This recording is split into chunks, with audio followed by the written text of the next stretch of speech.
Okay, got my life figured out. Hey, it's Kade, the Wizard Wells, from Harrisburg East Middle School. It's Friday, March 22nd. Kids are playing D&D today, as normal. Haven't had much really new in order to show you, though some reflections. Went to South by Southwest in Austin and got to be a keynote speaker on a panel with awesome people. Shelly Manzanobili was there. Dan Rawson, Vice President of D&D, Dan Ackerman from CBS and other things was our moderator. Really great people. And I was actually even surprised that two of my kids from Houston from the old days from like 10 years ago actually drove to the conference to see me. And that was obviously powerful and profound.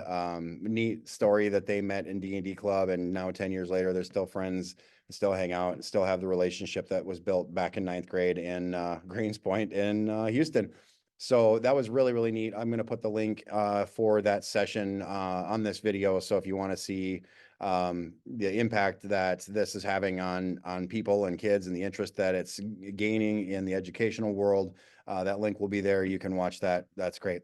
The reason I'm making this video today is because spring data came in. And if you know us nerds who do weird things in our classes, the data is really important. I have great news. The data is really good. So I'm going to share a screen. I got class starting here in like 15 minutes. So I have just a few minutes to do this. I just want to share this with y'all in case it helps you get your stories told and gets your things going. So the district is not ever allowed to share with me, you know, other people's class, class data. What we do have access to is the district data, and I have access to my data. So a pretty easy equation then to fill in the math, and Excel will do it for you. This is, generalized data. We're just looking at my class as the variable because we're the ones that do weird stuff in here.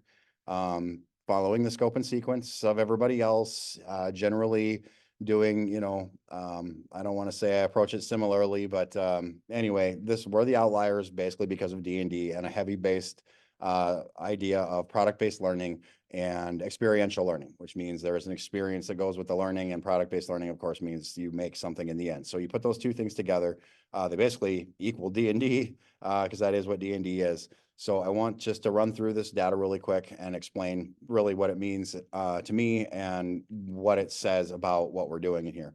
So the control is all the kiddos from the same cohort of advanced 7th and 8th graders from the other middle schools who will never have seen me, never came to my room, don't know me, whatever. They're the control from the district data because my data is inclusive to this data. In other words, my kids are actually in this set here. So what we did with the control was just separate out the numbers and work the percentage. Okay. So in 7th grade, where they've just sort of started to get used to me, like the classroom is different than, what they're used to. We see, and we're always looking at growth. That's what we always want. If if people ask what the RIT score is, the RIT is their like raw score, like, a 230, a 241, a 250, 252, whatever. It's just the raw score, the numerical value that they succeeded at on the test. And then they use the RIT score to determine, how much they grew from the first test they took to the second test they took, et cetera. Okay. So the RIT score is their actual number. If you look at like when I took a test of 40 questions, I got 38 wrong. I got 38 questions right. The 38 would be their RIT score. Okay. As an example. So what we see right away is in 7th grade, where actually I've had quite a bit of resistance to D&D for the sake of, I got about 6 girls who could just kind of care less about it. And they play because it's better than doing anything else, whatever, normal bookwork or whatever, which we don't really do around here, as bookwork is so tedious and doesn't show the kind of growth that I'm used to seeing out of my classes. Even in that resistant vein, we've got a 66.7% growth from the variable, and then the control of 62.05, which means that in 7th grade, my kids grew that much more than the control of kids who don't have me. Okay. This is important because the criteria to become in the advanced program is all the same. You have to be in the 85th percentile, et cetera. So this is the best way to measure apples to apples because of the outlying fact of the way that I run my classroom.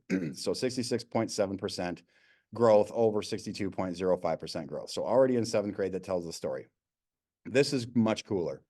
The eighth graders are kids that in most respects I've had for 2 years, but we've combined middle schools now, so I haven't had all of them. Some of the kiddos who I didn't have grew with great strides, okay, like really, really impressive, as much as 14 points in some cases, which is a lot for these tests. To grow 14 points is really difficult and unusual.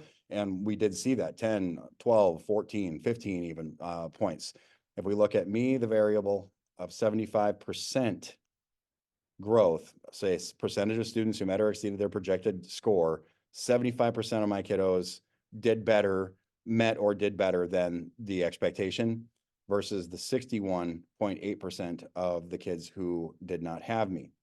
So what this says is a similar story as the other data that I've presented, which is after tracking a kid for a year or two, and in the last case of the data that I presented before was 3 years of tracking, and that's where that graph goes up towards the upper left right-hand corner. 75% growth to 61.8 is, almost 14 points. That is an incredible margin. And when I think about who the kiddos are, that makes sense, because those kiddos were all bought in. They all appreciate what we do here. They understand why it's important, and they all approach it with general enthusiasm. Okay. Also, the classroom culture of this class is really, really, really great, but we built it together, right? It didn't start this way. When it started in 7th grade, their number growth was very similar to this. It's this compounding effect that happens as we track kids through a couple of years. And we have the great advantage to actually track our kiddos for a couple of years here, have them for 7th and 8th grade, and I get to know them in 6th grade when my friend Mr. Hughes teaches them. And it's neat to get to know the 6th graders before I have them, because they see the things that my other kids are doing, and we're creating this culture of excitement for learning, which again, that's the kind of thing that shows up in your data. So my team and I all get along really well. We share information about kiddos. We're all there to help kiddos. That's the group efficacy that John Hattie always talks about, that there's no greater effect that teachers can have on kids other than, than to get along. Like if teachers get along and care about kids, then the kids are going to get along and care about each other, right? So that's really pretty easy to deduce. I made sure that these numbers were accurate. They were, the math was done by one of my math instructor friends, and the data was compiled by our district coordinator, our district curriculum coordinator, who doesn't make mistakes. And so there's some stuff about what that data actually means. And so one of the things I want to look at here is these findings can be interpreted as more consistent growth across all students, rather than some students growing a lot and others not growing much. In other words, they use the median, and larger growth on average per student. He says, I didn't do the math. That's probably a decent equation, but what this indicates is the general growth across all students. To say that they all grew would be a lie. I mean, I did have kids that dipped backwards, and I had a kid or two that really slid backwards, and there's testing issues involved with them. They just kind of have a hard time picking A, B, C, D. And that's a thing, right? It always is a thing. But when you're looking at the average mean, and that growth as an average percentage was that much higher than the average growth of another cohort or another building, that's really significant. It says data doesn't lie, right? Like I've done this over and over and over again. The data is always very similar for me. And so the story being told here is apparently there's something that we're doing here that works. Is it all about D&D? No, of course it's not. But I grew up playing D&D, which means it's very much a part of my classroom environment in ways that seemingly would be invisible sometimes. And I'm going to talk about those things real quick. And something that one of my sweet dungeon masters said after I asked them, well, what do you think contributes to this success? So these are some things that I do in my class beyond, just D&D or whatever, that I feel like makes the difference in these sorts of things. And so maybe this will help a teacher somewhere out in the world. Whole class reading of novels. So when we do a novel in class, we read it together. We pause, we have questions. I don't quiz them in the traditional way where I assign pages, they come back, they take the quiz. I mean, okay, so how much time is it going to take a kid to take a quiz when they come back after I assign reading to them? How many kids are not going to do the reading that I asked them to do? How much time are we wasting with that sort of arbitrary assessment where you're asking them first and second level questions where it's like, did you read it? I mean, it's just not worth the time. I would rather take that time and read the book together and know that they read the book, and then B, we can discuss it right there on the spot, with the kids in the room, and talk about the themes and the motifs and the plot and the characters and all the stuff. We do it in action. It's kind of like playing D&D that way, right? Right. Okay, student-centered driven environment. That means that I put them as the front focus as often as I can with everything we do. I ask them all kinds of questions. It's simple stuff too. Like I have them for 2 45-minute periods split for English because reading important, right? And I'll ask them if we're writing and reading, I'll ask them, do you want to read first or do you want to write first? And they just tell me, right? So this is not, it's not revolutionary stuff, but it does make their voice significant and choice. And another thing that I do all the time is we'll start a project or a paper or a unit or whatever. And as soon as assignment is given, I say, when do you think this should be due? Or sometimes I let them work on it for a day or so and then say, hey, how's this going? When should it be due? And they tell me when it's due, and we all kind of democratically agree upon a date. And then that becomes hard line in the sand, unless they say, hey, Mr. Wells, this part got slow for us. Some of the people are getting done, but like a lot of us really need more time. Great, you can have more time. You guys who are done can read a book, right? So those sorts of things, teachers get really worked up about their deadlines and that everything is so important. And it's like in English, especially where standards are recursive, it's not that important, okay? Writing intensive class. My class is really writing intensive. They do a whole bunch of writing, especially in 7th grade. Their writing abilities really, really grow.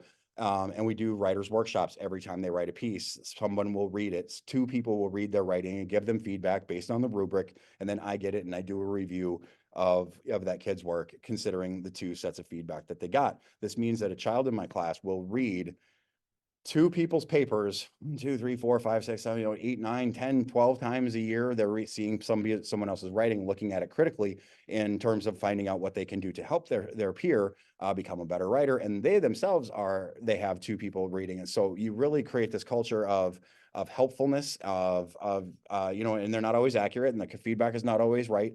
But the fact that they're always looking at each other's writing critically like a teacher would makes that growth possible. They're just flexing different parts of their brain that they wouldn't be flexing if we didn't have this writing intensive class. Also, writing is obviously linked to rigor, and the more they can force that onward, the better that will be for their brain as they grow. I do not overassess my students. Okay. What does that mean? That means they don't show up every day and I have like a sheet for them to do for that day, which is super duper common in our field. Is okay, today you're doing this. Okay. That's like in D&D, a DM being like, today you're fighting this. Okay. Well, that is literally, I hate that. That's something we deal with new DMs and stuff. But like, think about that for a second. If that's your D&D game, today you are fighting this, and you set it down, roll initiative. There's no context. It doesn't mean anything. It's completely pointless. It's as pointless as holding up a worksheet in your hand and say, today we're doing this. Okay. It doesn't mean anything. It's not connected to anything. Will they learn the task? Sure, probably. Will they remember it? Probably not. I use little things like that to connect to something bigger that eventually then will be a thing that they can show and exhibit, right? And something that they can be proud of, something that actually took some effort, something that shows rigor, okay? Deeply assessed, not over assessed, but pushed to think deeply. And the rigor means, can I continue this for, days and days and get this project done with fidelity? That rigor is, I think, a huge part of why my kids score really well, is because they write so much and it is rigorous, but they have choice in everything that they do. And so all this starts to kind of work together as this really cool puzzle. My student, when I asked her, what do you think was, it's not just D&D, it can't be. And she went home and thought about it, and she emailed me right away this morning. And she says, I don't have much to say that you didn't already put in there, but she said that this right here, this focus on environment of respect and rapport, she said she felt was very paramount because it makes it safe to be a nerd, right? To express your thoughts, to be friendly with somebody that you wouldn't necessarily know normally.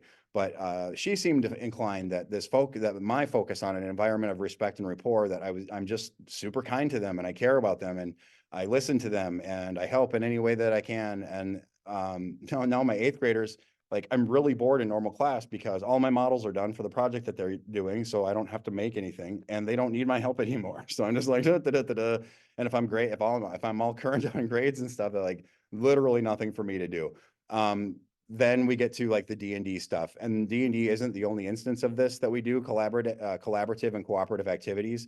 But the more you can do this, then John Hattie's experiential research shows that this will be burned into their brain because of the collaboration and cooperation. Pretty soon here, my 8th graders are going to be done with their civil rights multi-genre project, and we're going to do a mini Shark Tank unit where they create a product and stuff, and they'll be with peers. They'll go through all the research.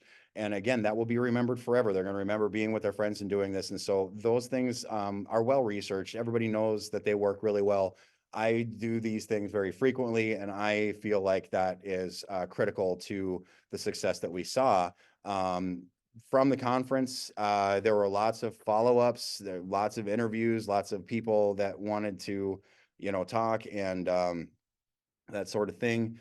And so really it's moving, guys. Like, this is working. I'm starting to collaborate with people from around the country. That's been really, really cool. Games for Change is talking about expanding the teacher training, which I'm training teachers right now this spring, like I do every spring, and that's going really well. It's super fun just to get to know teachers that you see all the time. Hey, good morning. And then all of a sudden it's like, dude, when you tackled that displacer beast and threw it on its head, you have this sort of bond that us D&D players know exists for all of us. But then when you show people like trained educators, and then all of a sudden you have that same camaraderie happen so quickly, it becomes very, very clear to me that I was never wrong about any of this, that the trouble and effort that it's taken to push this campaign out into the universe has been very, very much worth it. And I'm very, very happy with this year's data. And I expect next year when I run the data, it's going to look pretty similar.